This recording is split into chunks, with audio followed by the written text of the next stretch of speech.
Good morning students. My next video जिसमें हम क्या करेंगे, डायमीटर फॉर्म निकालेंगे कि find the equation of the terms on the joining of x1 y1 z1 and x2 y2 z2 as diameter. हमें एक sphere given है, a और b दो डायमीटर के एंडिंग पॉइंट्स गिवन है और एक p पॉइंट गिवन है x y z। तो पहले हम क्या करेंगे, देखो ये जब हमें पता है कि कोई सर्कल का डायमीटर और ये सेंटर से पॉइंट मिलता है, ये 180 का होता है क्योंकि ये डायमीटर है। तो ये सेंटर पे बना हुआ कोण सर्कमफ्रेंस पे कोण के बिना डबल होगा तो ये 90 का होगा। ठीक है, अगर ये 90 का है तो इसका और इसका हम क्या कर लेंगे, प्रोडक्ट निकाल लेंगे। वो किसके इक्वल होगा, 0 के इक्वल होगा। इसकी डायरेक्शन रेशियोज और इसकी डायरेक्शन रेशियोज निकल जाएंगी। ए पी की डायरेक्शन रेशियो किसकी इक्वल होगी, x minus x1 y minus y1 z minus z1। देखिए x माइनस x1, ठीक है। और बी पी की डायरेक्शन रेशियो किसके इक्वल होगी, y minus x2 y minus y2 z minus z2। दोनों का प्रोडक्ट किसके इक्वल आ जाएगा, 0, क्योंकि ये 90 है। ठीक है, स्लोप निकालना बोलो, हम ऐसे भी बोल सकते हैं कि स्लोप में क्या करते हैं कि दो लाइंस हैं, अगर वो 90 डिग्री का एंगल बना रही हैं, परपेंडिकुलर टू ईच अदर है, तो उनका स्लोप जो है उनका प्रोडक्ट किसके इक्वल आ जाएगा, 0 के। तो ये एक इक्वेशन है जिसमें हमें डायमीटर फॉर्म है, जिसमें हमें डायमीटर का एंडिंग पॉइंट गिवन है, थर्ड पॉइंट गिवन है, तो वहाँ से हम स्फीयर की जो है इक्वेशन निकाल सकते हैं। Now find the equation of the sphere which passes through the point 1 2 3 -1 1 4 0 3 3 1 3 2। अब देखिए बच्चे, X square Y square Z square 2x 2ux 2y vy और 2w z जो है plus d is equal to 0, ये हमारी इक्वेशन है जो हमने की थी। ये देखिए फर्स्ट एक्सरसाइज में इक्वेशन हमने की थी। फिर से मैं आपको बता देती हूँ जर्नल फॉर्म में। ठीक है, अब यहाँ पे पास कर रहे हैं पॉइंट्स 1 2 3, तो पहले एक्स वाई जेड की जगह 1 2 3 फिल कर देना, फिर -1 1 4, फिर 0 3 3, फिर 1 3 2। तो इस तरह से हमारे पास 4 इक्वेशन आ जाएगी, 1 2 3 4। अब सब्ट्रैक्टिंग 3 and 2, पहले इन दोनों को सब्ट्रैक्ट कर देना, डी कैंसिल हो जाने हैं, जो कैंसिल आउट हो जाता है होने दो। ठीक है, फिर 4 and 3 को, फिर 5 and 4 को, इनको कैंसिल आउट करते करते हमारे पास न्यू इक्वेशंस बनी। फिर उनको माइनस करना है कैंसिल आउट करते करते।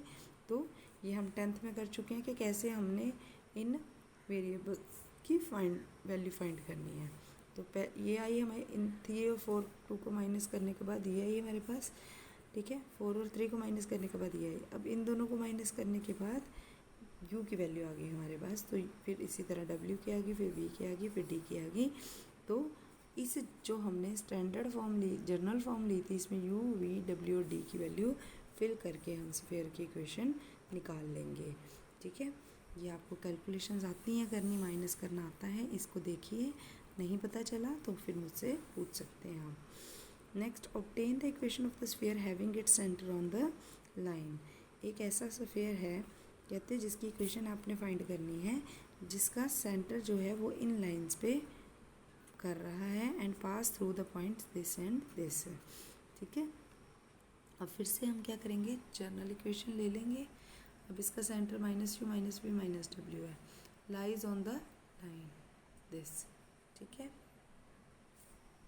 जैसे ये एक स्फीयर है, इसका जो सेंटर है वो किसी लाइन पे लाई कर रहा है। ठीक है, तो मतलब उसका सेंटर उस लाइन से पास होके गुजर रहा है। ठीक है, तो लाइन की इक्वेशन हमारे पास क्या है, 5y + 2z equals to 0 equals to 2x - 3y। ठीक है, अब सेंटर हमारा क्या है, u v और w, यही होता है हमारा सेंटर, सॉरी -u -v और -w। तो x की जगह -u फिल कर देंगे क्योंकि इसमें से होके गुजर रहा है, y की जगह -v फिल कर देंगे और z की जगह हम w फिल कर देंगे। तो ये क्या बन जाएगा, -5v plus -2w equals to 0 equals to 2u minus का और ये प्लस का 3v। इसको सॉल्व कर लेंगे, ठीक है। 3 भी इधर है, 5 भी इधर है, इसको सॉल्व कर लिया तो हमारे पास ये इक्वेशन बन के आ गई है 5v + 2w = 0। ये भी 0 है और ये भी 0 है। 2 इक्वेशंस थी ना हमारे पास। कहते स्फीयर 1 पासिस थ्रू, 2 पॉइंट्स और दिए हुए हैं, इससे और इससे, दोनों से स्फीयर जो 1 है वो पास कर रहा है। तो जैसे हमने फर्स्ट एग्जांपल में किया था, पास कर रहा था, तो एक्स वाई की जगह हम वो पॉइंट्स फिल कर देंगे। इसमें भी वैसे ही करेंगे। अगर वो पास कर रहा है उस पॉइंट से, तो हम क्या करेंगे, एक्स की जगह 0, वाई की जगह -2 और जेड की जगह -4 जो है वो हम फिल कर देंगे, ठीक है। ये फिल कर दिया, ये क्यों इक्वेशन आ गई। फिर एक और पॉइंट गिवन है कि इट्स पासिस थ्रू 2, -1 और -1, वो फिल कर देंगे, एक और इक्वेशन। अब हमें फिर से 4 इक्वेशंस बन गई, 1 2 3 4। इन चारों को सॉल्व करके u, v, w और d की वैल्यू निकाल ली और इस जनरल इक्वेशन में हमने फिल कर दी। तो यहाँ से भी हमारी स्फीयर की जो इक्वेशन है वो आ गई।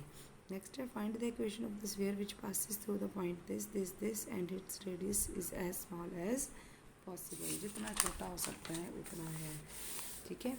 तो फिर से वही जनरल इक्वेशन ले ली, पास कर रहा है, एक इक्वेशन, दूसरी इक्वेशन, तीसरी इक्वेशन। अब रेडियस क्या है इसका, u², v² w² - d, ठीक है। अब d जो है वो क्या किया इन्होंने, d देखो, ये हमारे पास फर्स्ट इक्वेशन क्या बन रही है, 2u + d - 1, 2u + d - 1। तो यहाँ से d की वैल्यू कितनी आ गई, -1 -2u, ठीक है।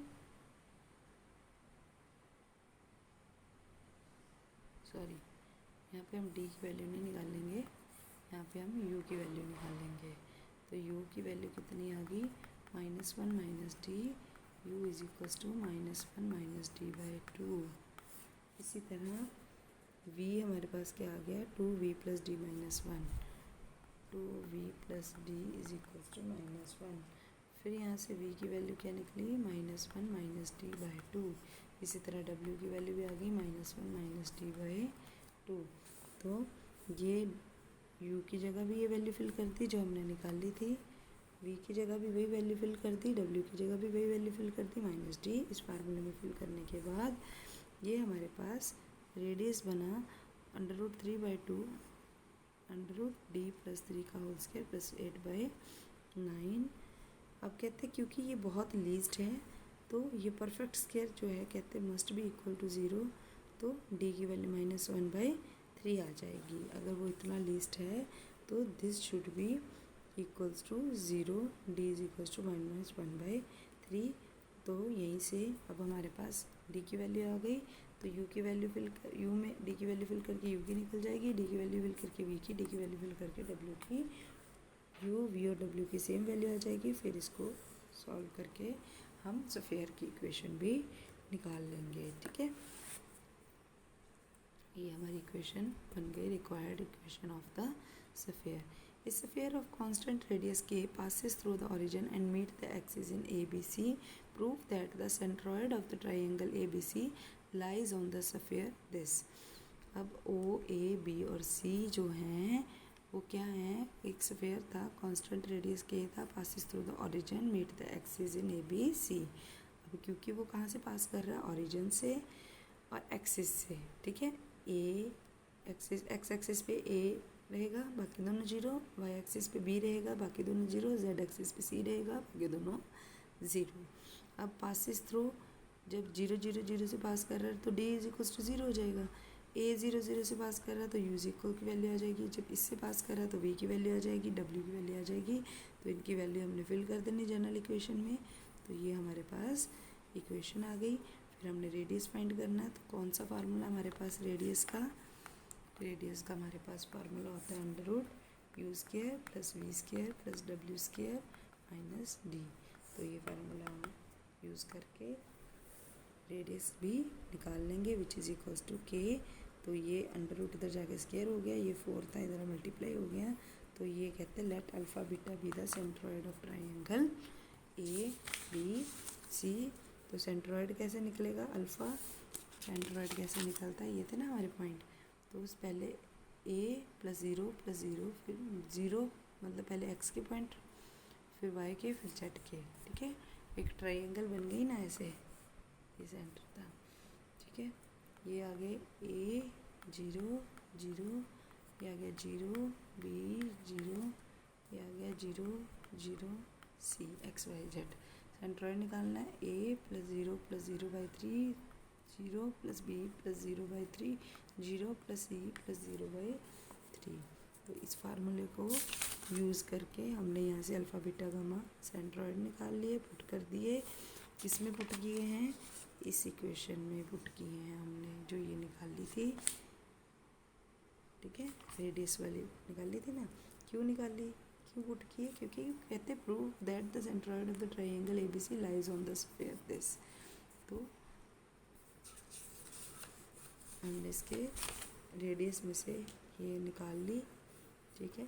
तो locus of the centroid same वही आ गया, तो विच इज़ अ स्फीयर, ठीक है। नेक्स्ट है 5th एग्जाम्पल।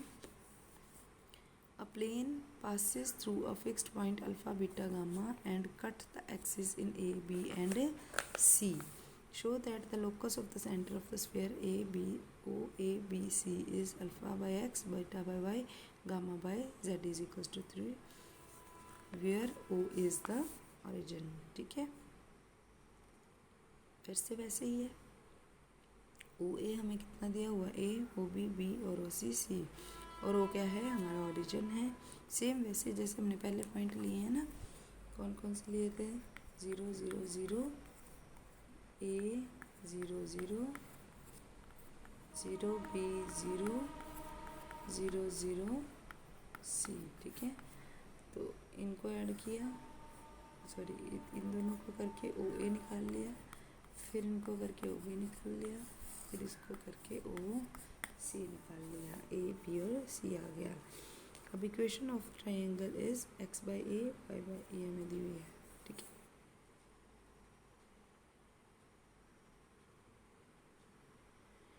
ये कहते हैं अल्फ़ा बीटा गामा से पास कर रहे हैं, तो इसको इसमें फिल कर दिया। 1 मीट्स द एक्सिस y0 और z0। जब x एक्सिस को मिलेगा yz 0 होगा तो ये आ जाएगा, y एक्सिस को मिलेगा तो x और वो 0 होगा तो y की वैल्यू आ जाएगी, z एक्सिस को मिलेगा तो ये 0 होगा ओरिजिन में। तो वहाँ से हमारी वैल्यू निकल गई d की। फिर हमने ये जनरल इक्वेशन ली, ये पॉइंट लिए, फिर इनको फिल कर दिया, फिर से u v और w की इसी तरह से वैल्यू निकाल ली, put the value of this in general equation. तो ये हमारी स्फीयर की इक्वेशन इस तरह बन गई। लेट कहते हैं x1 y1 z1 be the centre of the sphere, x1 y1 z1 हमने निकाल लिए, put their values of A B C into we get this, ठीक है। ये आप एक बार दोबारा देख लेना, अगर नहीं समझ आएगा तो मुझसे पूछ लेना, ठीक है। 6th example है sphere of the constant radius r passes through the origin O and cuts the axis in A B C. Prove that the locus of the foot of the perpendicular from O to plane A B C is given by x square y square z square का square, x की power -2 y की power -2 z की power -2 is equals to 4r square. Let, अब इसमें क्या है, sphere of constant radius r है, passes through the origin O and cuts the axis ABC, फिर वही सेम चीज़। अब equation of the plane ABC फिर से आ जाएगी हमारे पास, x/a y/b and z/c is equals to 1।